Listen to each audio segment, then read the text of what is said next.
নমস্কার বন্ধুরা, সকলকে আমার চ্যানেলে স্বাগত। সুপ্রিম কোর্টের অর্ডার মোতাবেক রাজ্যের সমস্ত রাজ্য সরকারি কর্মচারী এবং তাদের পেনশনারদের ইতিমধ্যে ডিএ এরিয়ার প্রদান করা শুরু হয়ে গিয়েছিল এবং এদের পাশাপাশি এবার গ্র্যান্ট ইন এইড সংস্থার কর্মচারী, বিশেষ করে শিক্ষক, শিক্ষিকা এবং অন্যান্য দপ্তরের কর্মচারীদের ডিএ এরিয়ার প্রদান করা নিয়ে ম্যাচিং অর্ডারও জারি করা হলো। কি সেই অর্ডারে কি বলা হয়েছে এবং কতদিনের মধ্যে এই ডিএ এরিয়ার প্রদান করা হবে, সকল কিছু নিয়ে আজকের ভিডিওতে বিস্তারিতভাবে আলোচনা করব। ভিডিওটি অত্যন্ত গুরুত্বপূর্ণ, তাই প্রথম থেকে শেষ পর্যন্ত অবশ্যই ধৈর্য সহকারে দেখবেন এবং ভালো লেগে থাকলে অবশ্যই একটি লাইক করবেন এবং সকলের সঙ্গে শেয়ার করবেন। আর সেই সাথে চ্যানেলে প্রথমবার হলে অবশ্যই চ্যানেলটিকে সাবস্ক্রাইব করে নিতে ভুলবেন না। তাহলে চলুন আমরা বিস্তারিত জেনে নিই। দেখুন, এই অর্ডারটি জারি করা হয়েছে Government of West Bengal Directorate of Madrasah Education, Bikash Bhavan, Salt Lake, Kolkata থেকে।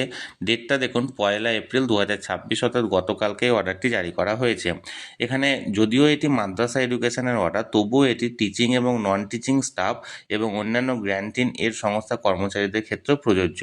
দেখুন, এখানে অর্ডারটি কাকে করা হয়েছে, to district inspector of school, অর্থাৎ সমস্ত ডিআইদেরকে করা হয়েছে। সাবজেক্টটা কি দেখুন, information regarding total number of teaching and non teaching staff বা pensioner who are suppose to receive the arrear DA or DR, অর্থাৎ সমস্ত ধরনের টিচিং এবং নন টিচিং স্টাফ এবং পেনশনারদের তথ্য চাওয়া হলো যারা এই ডিএ বা ডিআর পাচ্ছে। এখানে দেখুন টিচিং এবং নন টিচিং স্টাফ কথাটি এখানে উল্লেখ করা আছে। সুতরাং এটা আপাতত মাদ্রাসা ডিপার্টমেন্টের অর্ডার হলে এই অর্ডারটি কিন্তু একটা ম্যাচিং অর্ডার, যেটি সমস্ত টিচিং এবং নন টিচিং স্টাফদের ক্ষেত্রে প্রযোজ্য হবে আগামী দিনে। দেখুন কি বলা হয়েছে, in connection with the subject referred above, I am to enclose the format for preparing the report regarding the payment of arrear of DA or DR for the period from April 2008 to December 2019, either for the entire period or part thereof from grant in aid, অর্থাৎ grant in add সংস্থা সমস্ত teaching এবং non teaching স্টাফদের DA বা DR যে পাওয়ার যে হিসেব, তার একটা চার্ট বা তথ্য এখানে এনক্লোজ করা হয়েছে। তার মধ্যে এখানে লিপিবদ্ধ করে তাদেরকে পাঠাতে হবে। টাইমটা দেখুন 2008 এপ্রিল থেকে ডিসেম্বর 2019 পর্যন্ত। এটা সমগ্র পাঠেও করা যেতে পারে বা পার্ট ওয়াইজ, অর্থাৎ ভাগ ভাগ করে আপাতত করে এখানে সাবমিট করতে হবে। দেখুন, district inspector of school are also requested to ask the ADI or AI concerned to prepare their respective report and submit the total report of his district. এখানে ডিআইরা তাদের কনসার্ন এডিআই বা এআই এর কাছ থেকেও এখানে জানতে পারে এবং এই রিপোর্টগুলো মানে কনসার্ন নিজের ডিস্ট্রিক্টের রিপোর্টগুলো এখানে তৈরি করে জমা দিতে পারে।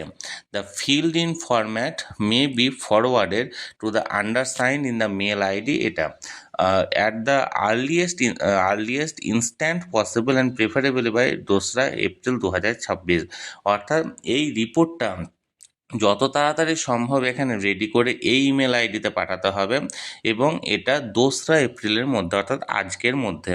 এবার দেখুন কি ফরম্যাট এখানে দেওয়া হয়েছে। ফরম্যাটটা এখানে বলা হয়েছে, একটা দেখুন চার্ট আমি তুলে ধরছি এখানে।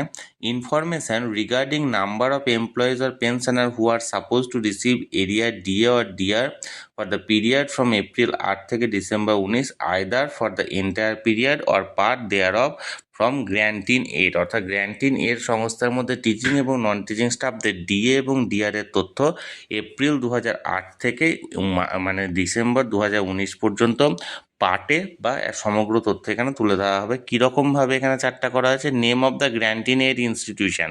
এখানে দেখুন গ্র্যান্ট ইন এড ইনস্টিটিউশন, এক্ষেত্রে যেটা প্রযোজ্য হবে সেটা মাদ্রাসা এডুকেশন, কিন্তু এটা যদি টিচিংদের ক্ষেত্রে প্রযোজ্য হয়, অর্থাৎ সরকার প্রসূত শিক্ষক শিক্ষিকাদের ক্ষেত্রে, সেখানে হবে এখানে প্রাইমারি এডুকেশন বা এখানে হাই স্কুল এডুকেশন, যেটা স্কুল এডুকেশন, বা অন্যান্য যেটা পঞ্চায়েত ডিপার্টমেন্টের ক্ষেত্রে হলে এখানে পঞ্চায়েত ডিপার্টমেন্ট লেখা হবে। এবার দেখুন এখানে নাম্বার অফ এমপ্লয়িজ অ্যাপ্রক্সিমেট কত এমপ্লয়ি ছিল এখানে সেটা লিখতে হবে। টাইপ অফ এমপ্লয়ি দেখুন এখানে বিভিন্ন রকমের দেওয়া আছে, যে প্রথমে হচ্ছে state government employee currently posted on deputation whose salary is drawn from GIA directly by the ডিডিওর মাধ্যম থেকে ডাইরেক্টলি যাদের স্যালারি পে করা হচ্ছে স্টেট গভর্নমেন্ট এমপ্লয়ি, তাদের এখানে তথ্য।